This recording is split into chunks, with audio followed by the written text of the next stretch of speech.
തൃശൂർ കോർപ്പറേഷന്റെ പുലിക്കളി മഹോത്സവത്തിന് നടുവിലാലിൽ കൊടിയേറി. Mayor MK Varghese കൊടി ഉയർത്തി. പുലിക്കളിയുടെ എല്ലാ ഒരുക്കങ്ങളും തുടങ്ങിക്കഴിഞ്ഞെന്ന് മേയർ MK വർഗീസ് പറഞ്ഞു.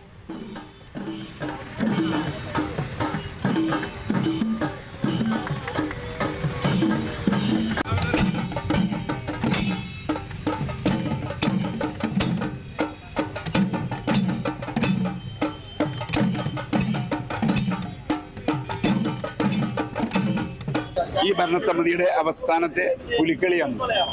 5 ടീം വരുമ്പോൾ 9 ടീമായി. സഹകരണം വളരെയധികമുണ്ട്. ഇനിയും മുന്നോട്ട് പോകണം. അപ്പം നമ്മൾ ഉദ്ദേശിക്കുന്നത് തൃശ്ശൂർ പട്ടണം പുലിക്കളിയെ ഏറ്റുവാങ്ങാൻ തയ്യാറായി കഴിഞ്ഞു. സ്വരാജ് റൗണ്ട് ഉറങ്ങിക്കിടന്നിരുന്ന സ്വരാജ് റൗണ്ട് ഉണർന്നു. ഇനി മുതൽ സെപ്റ്റംബർ 8-ാം തീയതി കാത്തു നിൽക്കുന്നു. ഭിന്നശേഷി കലാകാരന്മാരുടെ കൂട്ടായ്മയായ കോലഴി പൂമ്പാറ്റ കലാപീഠത്തിലെ മേളക്കാരുടെ താള മികവിനൊപ്പമാണ് പുലിക്കളിക്ക് കൊടിയേറിയത്. സെപ്റ്റംബർ 8-നാണ് ഈ വർഷത്തെ പുലിക്കളി നടക്കുന്നത്. ഇത്തവണ 9 ടീമുകളാണ് പുലിക്കളിക്ക് മത്സരിക്കാൻ സ്വരാജ് റൗണ്ടിൽ ഇറങ്ങുക.